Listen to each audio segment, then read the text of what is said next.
இக்கட்டான சூழ்நிலை நம்ம எல்லார் வாழ்க்கையிலும் வரும், வந்து கொண்டே தான் இருக்கும். ஆனா, அதையெல்லாம் கடந்து எப்படி வெளியில வரோம், மன உறுதியோட அப்படிங்கிறதுல தான் நம்ம வாழ்க்கையே இருக்கு.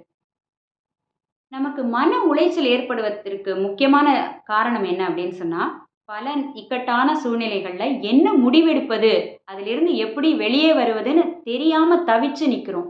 அப்பதான் மன உளைச்சல் அதிகமாகுது.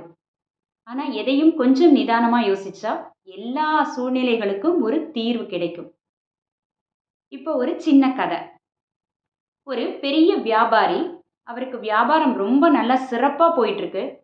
ஆனா, சமீப காலமா அவர் வியாபாரம் கொஞ்சம் நொடித்து போயி, இப்போ வந்து என்னன்னா, பணம் எல்லாம் முதலீடு பண்ணிடுறாரு வியாபாரத்தில. அவரால அத எடுக்க முடியல.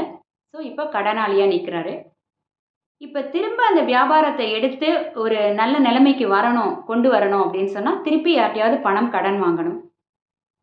அதுக்கு வந்து அவருக்கு ஒரு பெண் இருக்கா. அழகான இளம் பெண், திருமண வயதில். அந்த பெண்ணோட அங்க உள்ள இன்னொரு பணக்காரருக்கு போறாரு. பணக்காரர் இடத்துல போயி, "எனக்கு கொஞ்சம் பணம் கடன் குடுங்க. நான் வியாபாரம் சரியான உடனே குடுத்துடுறேன்" அப்படின்னு.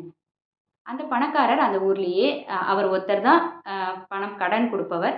அவர் வந்து ஆனா ரொம்ப தள்ளாத வயதுடையவர். அவரால அப்படியே கை, கால்லாம் நடுங்குது அவரால. அந்த நிலைமையில இருக்கிறவர். ஆனா பணம் கடன் குடுக்கும் வசதி இருக்கு. ஆனா அவருக்கு நல்ல மனசு இல்ல. அவர் என்ன சொல்றாரு, "நான் உனக்கு பணம் குடுக்குறேன். ஆனா, இந்த கடன உன்னால திருப்பி கொடுக்க முடியல அப்படின்னு சொன்னா, உன்னுடைய அழகான பெண்ணை எனக்கு திருமணம் செய்து கொடுக்க வேண்டும்." அப்படின்னு சொல்றாரு. அப்பாவும் பொண்ணுக்கும் ரொம்ப ஒரு மாரி அதிர்ச்சி ஆயிடுறாங்க. என்ன பண்றதுன்னு தெரியல. இருந்தாலும் பணம் இருந்தால் தான் அந்த வியாபாரத்தை முன்னேற்ற முடியும். அவர்கள் கடனிலிருந்து வெளிவர முடியும். சரி அப்படின்னு சொல்றாங்க. இவங்க அதிர்ச்சியானத பார்த்து அவர் சொல்றாரு, "நான் வேணா ஒரே ஒரு வழி பண்றேன். என் தோட்டத்தில நெறைய கூழாங்கல் கருப்பு, வெள்ளைன்னு நெறைய இருக்கு. நான் ஒரு 2 கூழாங்கல் எடுத்து ஒரு சுருக்கு பையில போடுறேன். உன் பெண்ணு வந்து கண்ண மூடிட்டு அதுலேருந்து ஒரு கூழாங்கல் எடுக்க சொல்லு. ஒரு கருப்பு கலர், ஒரு வெள்ள கலர் வைப்பேன். நான் அவ கருப்பு கலர் எடுத்தா, நீ கடன் குடுக்க முடியலன்னா, அவ என்ன கல்யாணம் பண்ணிக்கணும். வெள்ள கலர் கூழாங்கல்ல எடுத்துட்டா, அவ என்ன கல்யாணமும் பண்ணிக்க வேண்டாம். நீ என் கடனையும் திருப்பி குடுக்க வேண்டாம். போனா போதுன்னு விட்டுறேன். 2யும் மீறி அவ எந்த கூழாங்கல்லும் எடுக்க மாட்டேன் அப்படின்னு சொல்லிட்டான்னா, நான் உன்ன ஜெயில்ல போடுறதுக்கு என்னால என்ன பண்ண முடியுமோ அத பண்ணிடுவேன்." அப்படின்னு சொல்றாரு. 2 பேரும் கொஞ்சம் உறைஞ்சு போய் நிக்கிறாங்க. ஆனா வேற வழி இல்ல. பணம் தேவையா இருக்கு. சரி அப்படின்னு சொல்லிட்டு வேற வழி இல்லாம ஒத்துக்கிறாங்க. அவர் அந்த அந்த முதியவர் என்ன பண்றாரு, அந்த ஓரமா போயி தோட்டத்துல அங்கேருந்து சுருக்கு பையில 2 கூழாங்கல் எடுத்து போடுறாரு.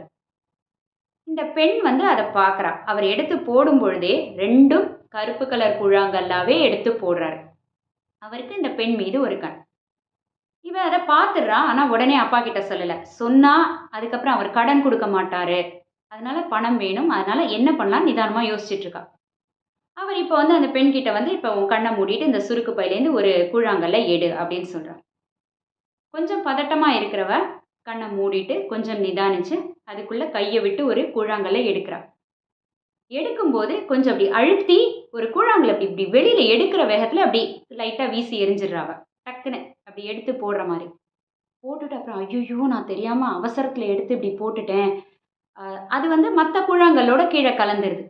"ஐயோ! என்ன பண்றதுன்னு தெரியலையே! என்ன மன்னிச்சுருங்க. அ ஆனா நான் இப்ப என்ன எடுத்தேன்னு எப்படி கண்டுபிடிக்கிறது?" அப்படின்ட்டு அவளே ஒரு பதிலும் சொல்றா. இப்ப நான் ஒரு கலர் எடுத்திருந்தா, இன்னொரு கலர் தானே அப்ப இருந்திருக்கணும். அதுல என்ன கலர் இருக்கோ, அதுக்கு வேறான ஒரு கலர தான் நான் எடுத்திருப்பேன். அதனால அத வச்சு நம்ம முடிவு பண்ணிக்கலாம் அப்படின்னு சொல்லிர்றா. அதுக்குள்ள இருந்தது கருப்பு கூழாங்கல். ஸோ அதுக்கு ஆப்போசிட்டா இவ எடுத்திருப்பான்னா வெள்ள கலர். அப்ப அவரால இவள கல்யாணம் பண்ணிக்க முடியாது. ஆனா, நான் 2ம் கருப்பு கலர் கூழாங்கல்ல தான் வச்சேன் அப்படின்னு சொல்றதுக்கும் அவருக்கு வந்து தன்மானம் இடம் கொடுக்கல. அந்த பெண் வந்து தன்னோட புத்தி சாதுரியத்தால, அந்த வந்து ஒரு இக்கட்டான சூழ்நிலையிலிருந்து அழகா வெளியில வந்துடுறா.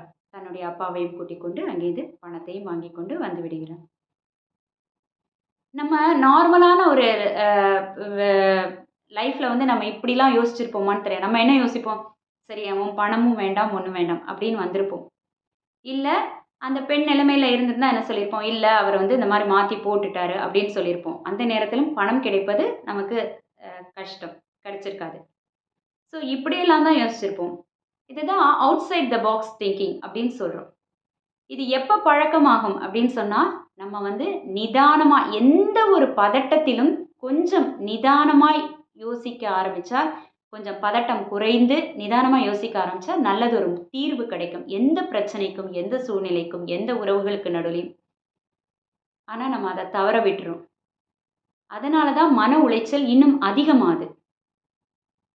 இனிமேலாவது எந்த விஷயத்திலும் முடிவெடுக்கும் முன் ஆராய்ந்து, நிதானித்து முடிவெடுப்போம். நம் வாழ்க்கை நம் கையில். நன்றி.